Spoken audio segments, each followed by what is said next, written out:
Assalamualaikum warahmatullahi wabarakatuh. Perkenalkan, nama saya Halia Umaya dari kelas MJ503. Di sini saya akan menjelaskan tentang metode harga pokok proses. Yang pertama, saya akan menjelaskan tentang definisi dari metode harga pokok proses. Merupakan suatu metode penentuan harga pokok produk yang dikeluarkan perusahaan di mana perhitungan harga pokok tersebut dilakukan pada setiap produk, misalkan setiap bulan. Selanjutnya ada karakteristik produk dengan proses costing. Yang pertama, proses produksi terjadi secara terus-menerus, di mana kegiatan produksi dimulai dengan diterbitkannya perintah produksi yang berisi rencana produksi produk standar untuk jangka waktu tertentu. Selanjutnya ada produk yang dihasilkan merupakan produk standar, di mana konsumen bisa membeli langsung dalam bentuk produk jadi tanpa harus memesannya terlebih dahulu. Nah, selanjutnya ada tujuan proses produksi merupakan untuk memenuhi persediaan barang di gudang untuk agar jumlah persediaan barang bisa tetap terjaga. Nah, selanjutnya ada metode pengumpulan biaya produksi, di mana pengumpulan biaya produksi dilakukan per departemen produksi pada setiap periode akuntansi. Selain itu, harga pokok produksi persatuan dihitung dengan cara membagi total biaya produksi yang dikeluarkan selama periode tertentu dengan jumlah satuan produk yang dihasilkan selama periode yang bersangkutan. Perhitungan ini dilakukan setiap akhir periode akuntansi atau akhir bulan. Selanjutnya di sini ada contoh kasus dari PT Cadillac memiliki dua departemen produksi, yaitu Departemen A dan Departemen B. Mengolah produknya sebagai berikut. Departemen A dan Departemen B dimasukkan dalam proses dari Departemen A adalah 175 kg. Produk jadi dari Departemen A adalah 150.000 kg. PDP dari Departemen A adalah 25 kg. Biaya bahan bakunya adalah 350.000, biaya tenaga kerja ada 775.000, BOP-nya ada 1.240.000.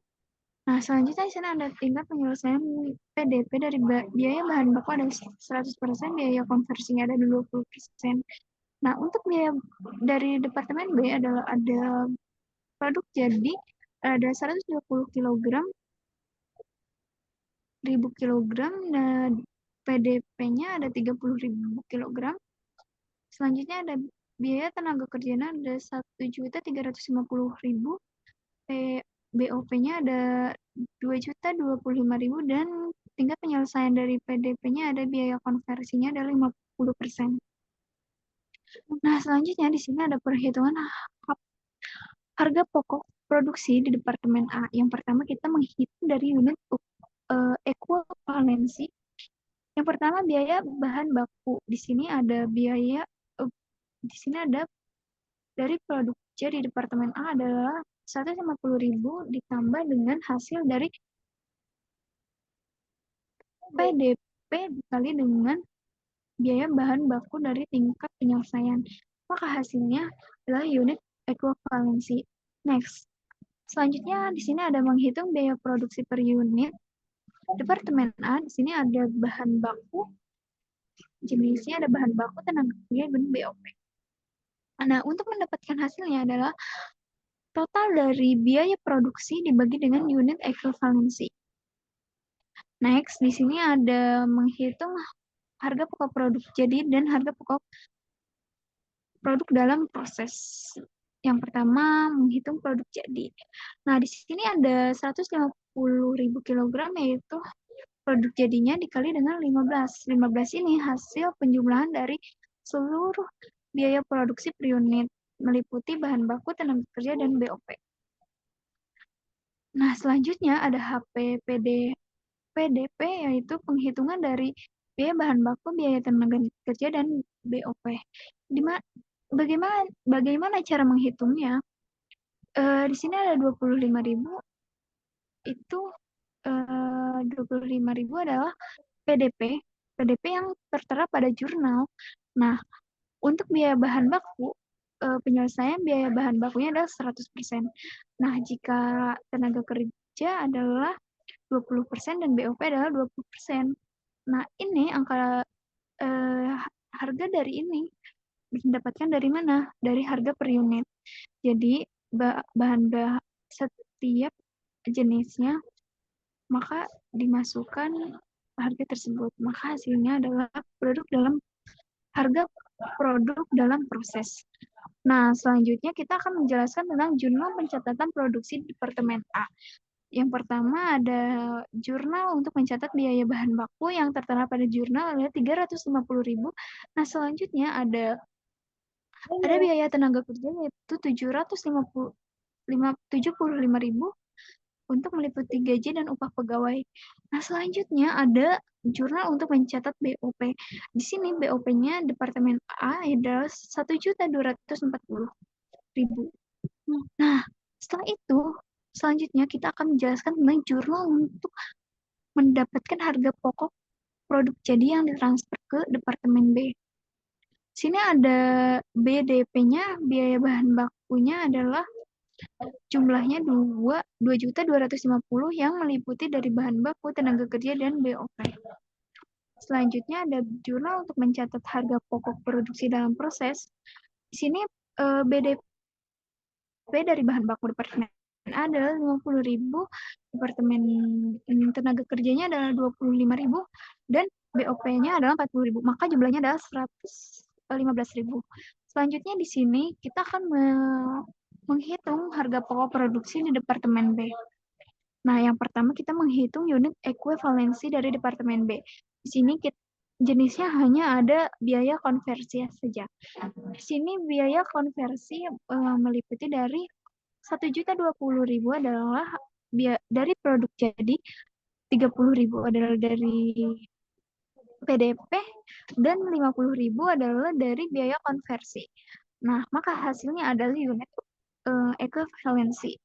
Selanjutnya ada menghitung biaya produksi per unit Departemen B.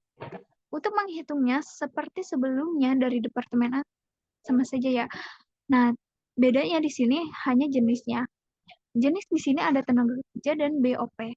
Nah, untuk mendapatkan biaya per unit ini, hasil dari total biaya produksi dibagi dengan unit ekuivalensi. Next, di sini kita akan menghitung harga pokok produk jadi dan harga pokok produk dalam proses. Nah, di sini ada harga pokok produk jadi yang ditransfer ke gudang ya, teman-teman. Oke, produk jadinya adalah 120.000 kilogram dikali dengan 25. 25 ini hasil dari jumlah biaya produksi per unit tenaga kerja dan BOP.